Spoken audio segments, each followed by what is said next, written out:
Hello guys, வணக்கம் and welcome back to சிறப்பு media 2.0. நான் உங்கள் உதய். இந்த வீடியோவில் நம்ம எதை பற்றி பார்க்க போகிறோம் அப்படின்னு பார்த்தீங்கன்னா, பிக் பாஸ் சீசன் 8ஓட 15வது வாரத்துக்கான முதல் நாளுக்கான ஓட்டிங் முடிவுகளை தான் இந்த வீடியோவில் முழுசாக பார்க்க போகிறோம்.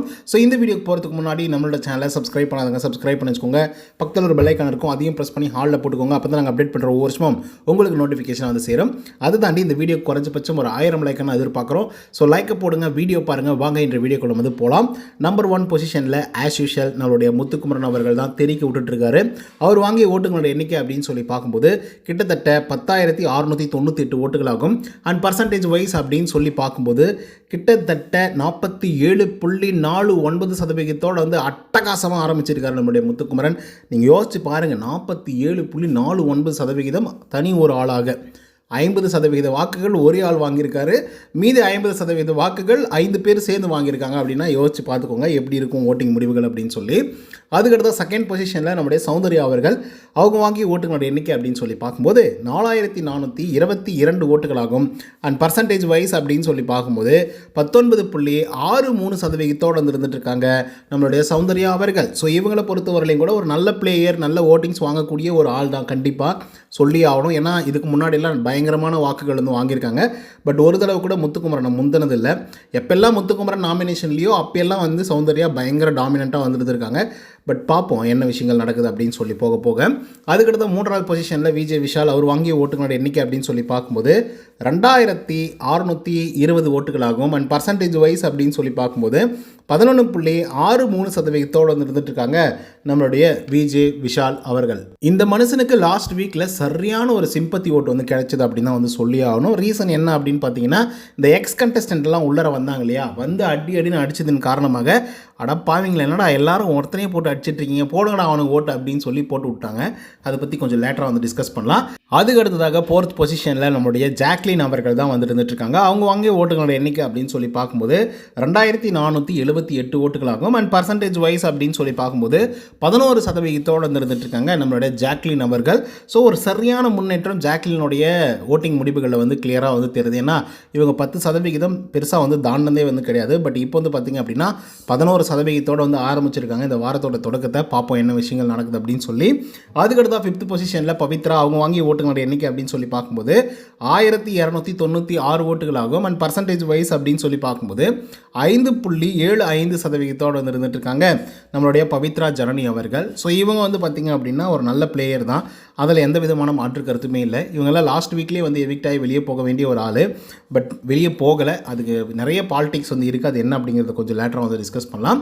அதுக்கடுத்த பவித்ரா ஜனனியை தொடர்ந்து ரயான் அவர்கள் 6வது பொசிஷனை வந்து பிடிச்சிருக்காப்புல. அவர் வாங்கிய ஓட்டுகளோட எண்ணிக்கை அப்படின்னு சொல்லி பார்க்கும்போது 1,013 ஓட்டுகளாகும். அண்ட் பர்சன்டேஜ் வைஸ் அப்படின்னு சொல்லி பார்க்கும்போது 4.5% வந்து இருந்துட்டு இருக்காங்க நம்மளுடைய ரயான் அவர்கள். ஸோ இவரை பொறுத்தவரையிலையும் சரியான வாக்குகள் வாங்கவில்லை அப்படின்னு தான் வந்து சொல்லி ஆகணும். ஸோ இப்படியே போச்சு அப்படின்னா ரயான் அவர்கள் மிட்வீக் எவிக்ஷனில் எவிக்டாகி வெளியே போகிறதுக்கான எல்லா வாய்ப்புகளும் வந்து இருந்துட்டு இருக்கு. ஆக்சுவலாக இந்த ஒரு பையன் மட்டும்தான் வந்து பார்த்திங்கன்னா அந்த ஃபைனல் வீக்குக்கு முதல்ல வந்து செலக்ட் ஆன ஆள். ஏன்னா டிடிஎஃப் வந்து வின் பண்ணார் இல்லையா. ஆனால் இந்த ஆள் தான் வந்து முதல்ல வந்து போவார் போல் இந்த வாரத்தில். ஏன்னா அவ்வளோ மோசமான வாக்குகள் வந்து வாங்கியிருக்காரு. 4.5% அப்படிங்கிறதெல்லாம் ரொம்ப ரொம்ப குறைவான வாக்குகள் அப்படின்னு வந்து சொல்லலாம். ஏன்னா இது வந்து ஸ்டார்டிங் ஸ்டேஜில் ஃபஸ்ட் வீக் செகண்ட் வீக் அந்த மாதிரி ஒரு லெவலில் இருந்தால் கூட பரவாயில்ல அப்படிங்கிற மாதிரி வந்து இருக்கும். குறைஞ்சபட்சம் ஒரு 10% வாக்குகளாக வந்து இருக்கணும் பவித்ராவுக்கும் சரி ரயான் அவர்களுக்கும் சரி. அவ்வளோ கூட இல்லை அப்படின்ற போது வந்து கொஞ்சம் கஷ்டம்தான்.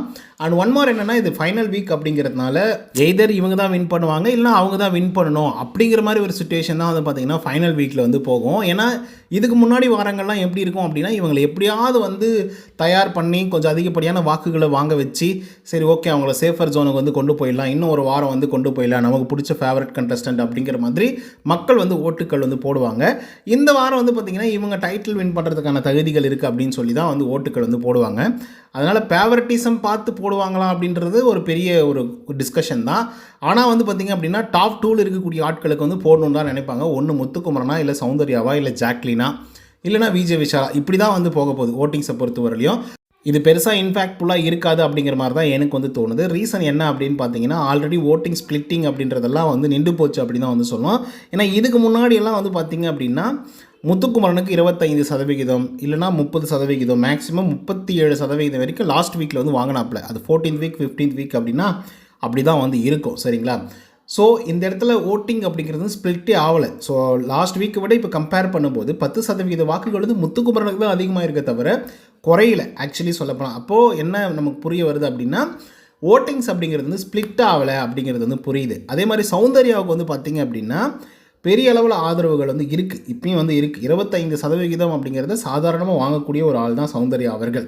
ஆனால் இந்த வாரம் வந்து பார்த்திங்கன்னா கொஞ்சம் ஸ்ட்ரகிள் பண்ணுறாங்களோ அப்படிங்கிற மாதிரி வந்துருக்கு. அண்ட் லாஸ்ட் வீக்லேயும் பயங்கரமாக ஸ்ட்ரகிள் பண்ணியிருந்தாங்க. 1,00,000 வாக்குகளை அன்அஃபிஷியலாக வாங்குறதுக்கே ரொம்ப முட்டுன்னு முட்டி கடைசி நாளில் தான் வந்து பார்த்திங்கன்னா 1,00,000 வாக்குகளுக்கு மேலான வாக்குகள் வந்து போனாங்க. பட் இப்படியே போச்சு அப்படின்னா சௌந்தர்யா அவர்கள் வந்து டைட்டில் வின்னர் ஆகிறதுக்கான வாய்ப்புகள் வந்து குறையிற மாதிரி தான் நமக்கு வந்து தெரியுது அன்அஃபிஷியல் ஓட்டிங்ஸ் எல்லாம் வச்சு பார்க்கும்போது. பட் இருந்தாலும் எது வேணாலும் நடக்கலாம். ஏன்னா இதுக்கு முன்னாடி சீசன்களில் அது நடந்திருக்கு. சரிங்களா, நல்லா புரிஞ்சுக்கோங்க. இதுக்கு முன்னாடி சீசன்களில் அது நடந்திருக்கு. ஸோ அதனால் எது வேணாலும் நடக்கிறதுக்கான வாய்ப்புகள் வந்து இருக்குது.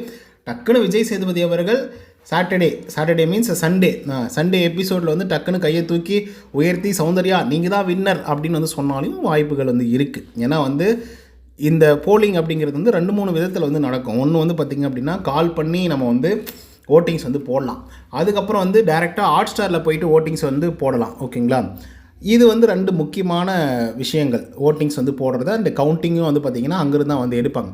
இப்போ அன்அஃபிஷியல் போலில் வந்து ஒரு ரெஃபரன்ஸ்க்காக நம்ம எடுக்கிறது தான். இதில் வந்து இவங்க இவ்வளோ பர்சன்டேஜ் வாங்கியிருக்காங்க, இவ்வளோ ஓட்டிங்ஸ் வந்து வாங்கியிருக்காங்க அப்படின்னு சொல்லி, ஆஸ் வெல் அஸ் அங்கேயும் வந்து பார்த்திங்க அப்படின்னா மக்கள் அப்படின்றவங்க வந்து ஓட்டிங்ஸ் வந்து போடுறாங்க. சில நேரங்களில் மேனிப்புலேட்டிவாக சில விஷயங்கள் வந்து நடக்கும், இது வேறு விஷயம். But end of the day unofficial poll and official poll ரெண்டுத்துலேயுமே வந்து மோரார்லெஸ் வந்து ஈக்குவலாக தான் வந்து இருக்கும். 1 or 2 வீக்ஸ் வந்து கொஞ்சம் முன்ன பின்ன வந்து இருக்கும். அது வந்து பார்த்திங்க அப்படின்னா பிக் பாஸே வந்து எடுக்கிற முடிவாக இருக்கும். இப்போ லாஸ்ட் வீக்கும் சரி, அதுக்கு முன்னாடி வாரங்களும் சரி, திடீர்னு வந்து ராணுவ போயிட்டார், மஞ்சரி போயிட்டாங்க. அதே மாதிரி இந்த வீக் வந்து பார்த்திங்க அப்படின்னா நம்மளுடைய தீபக் அவர்கள் எவிக்ட் ஆகிட்டார், அருண் எவிக்ட் ஆகிட்டார். ரொம்ப குறைவாக வாக்குகள் வாங்கின பவித்ரா அவர்கள் வந்து உள்ளர வந்து இருக்காங்க. புரியல, அதுதான் வந்து பார்த்திங்க அப்படின்னா இங்கே இருக்கக்கூடிய பெரிய குழப்பங்களே. அது பேர் தான் வந்து பார்த்திங்கன்னா அன்ஃபேர் அப்படின்னு வந்து சொல்கிறது. ஸோ இந்த மாதிரி நிறைய விஷயங்கள் வந்து நடந்துகிட்ருக்கு. ஸோ அதனால் அந்த அன்ஃபேர் எவிக்ஷன் நடக்கிற மாதிரி அன்ஃபேராக சில டைட்டில் வின்னரை கூட வந்து செலக்ட் பண்ணலாம். இப்போது நம்ம வந்து முத்துக்குமரன் சௌந்தர்யா அப்படிலாம் பேசிகிட்டு இருக்கோம். சரி, இவங்க 2 பேருக்குள்ளே முத்துக்குமரனுக்கு கொடுத்தா சௌந்தர்யா ஃபேன்ஸ் கோச்சிப்பாங்க, சௌந்தர்யாவுக்கு கொடுத்தா முத்துக்குமரனுடைய ஃபேன்ஸ் வந்து கோச்சிப்பாங்க. சரி, நம்ம ஏன் வந்து விஜய் விஷால் பக்கம் போகக்கூடாது, இல்லைனா வந்து ஜாக்லின் பக்கம் போகக்கூடாதுன்னு கூட போகலாம். நல்லா புரிஞ்சுக்கோங்க. அந்த மாதிரி நிறைய பாசிபிலிட்டிஸ் வந்து பார்த்திங்கன்னா இருந்துகிட்ருக்கு. அதே மாதிரி இதுக்கு முன்னாடி வந்து ARM அப்படிங்கிற ஒரு கான்செப்ட் வந்து இருக்குது. ஸோ ARMனா அந்த ஏவில் வந்து ஸ்டார்ட் ஆகக்கூடிய ஒரு ஆள் தான் வந்து வெற்றி பெற்றிருக்காங்க. ஃபஸ்ட்டு சீசனில் ஆரை வந்து வின் பண்ணார். ஸோ அவருடைய ஃபஸ்ட்டு லெட்டர் வந்து பார்த்திங்கன்னா A. 2வது சீசனில் ரித்விகா R. ஓகேங்களா, 3வதாக வந்து பார்த்திங்க அப்படின்னா முகேன் அப்படின்றவர் வந்து வின் பண்ணார் M. ஸோ அப்படி இருக்கும்போது அடுத்து வந்து 4வது சீசனில் வந்து யார் வெற்றி பெறாரு அப்படின்னா ஆரி ப்ரோ, அவர் வந்து பார்த்திங்கன்னா வெற்றி பெறாரு. அவருடைய ஃபஸ்ட் லெட்டர் அப்படின்னு பார்த்தோம்னா A. ஓகேங்களா, அதுக்கடுத்து 5வது சீசன் வந்து வருது. அதில் வந்து ராஜு அப்படின்றவர் வந்து வின் பண்ணுறாரு. ஸோ அதுக்கு வந்து பார்த்திங்கன்னா R வருது. அதுக்கடுத்து 6வது சீசனில் வந்து முகமது அசீம் அப்படின்றவர் வந்து வெற்றி பெறாரு. ஸோ அதனால் M வந்து வருது. ஸோ ARM அப்படிங்கிற ஒரு கான்செப்டும் இந்த இடத்துல வந்து போயிட்டுருக்கு. அதுதான் ராணுவ அவர்கள் எவிக்டாகி வெளியே போகும்போது கூட இந்த ஒரு சீக்ரெட்டை வந்து சொல்லிட்டு தான் வந்து போயிட்டுருப்பாப்பில்ல.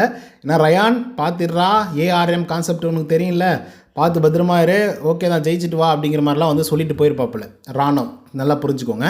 ஏன்னா அந்த கான்செப்ட் வந்து மறுபடியும் வந்து ரிப்பீட் ஆகுது. இப்போ 7வது சீசன்லேயும் அர்ச்சனா வந்து வெற்றி பெற்றிருக்காங்க. சரிங்களா, Aல வந்து ஸ்டார்ட் ஆகிருக்கு. இப்போ R வர வைக்கணும் அப்படின்னா ஒரு வேளை ரயான் அவர்கள் வெற்றி பெறக்கூட வாய்ப்புகள் வந்து இருக்குது. அந்த மாதிரி தான் அன்ஃபேராக நடக்கிறதுக்கான வாய்ப்புகளும் வந்து இருக்குது. இன்னும் 2 நாள் வந்து பேசுவாங்களா விஜய் டிவியை பற்றியும் பிக் பாஸ் ஷோ பற்றியும், அதுக்கப்புறம் அமைதியாகிடுவோம். இப்போ தீபக் கூட தான் எவிக்ட் ஆகி வெளியே போயிட்டார் அப்படின்னு சொல்லி தாச்சு பூச்சின்னு கற்றுட்டு இருந்தோம்.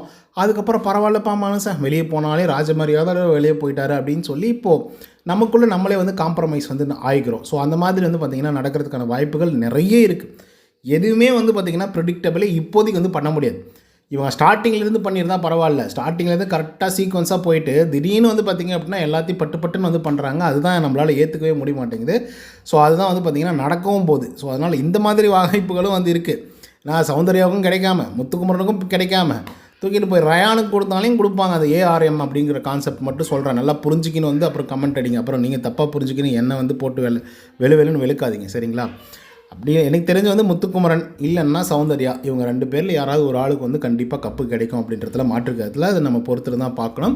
ஓகே கைஸ், இந்த வீடியோவில் நிறைய விஷயங்கள் வந்து டிஸ்கஸ் பண்ணியிருக்கோம். குறிப்பாக வந்து யார் எந்தெந்த பொசிஷனில் இருக்காங்க, யார் எவ்வளோ ஓட்டிங்ஸ் வந்து வாங்கியிருக்காங்க, யார் எந்த பொசிஷன்லேருந்து கீழே வந்திருக்காங்க, மேலே போயிருக்காங்க அப்படிங்கிறத பற்றிலாம் பார்த்தோம். ஸோ இந்த வீடியோ பிடிச்சிருந்தா இதே மாதிரி பிக் பாஸோட அப்டேட்ஸ்லாம் உங்களுக்கு தெரியணும்னா நம்மளோட சேனலை சப்ஸ்கிரைப் பண்ணிக்கோங்க. நன்றி, வணக்கம்.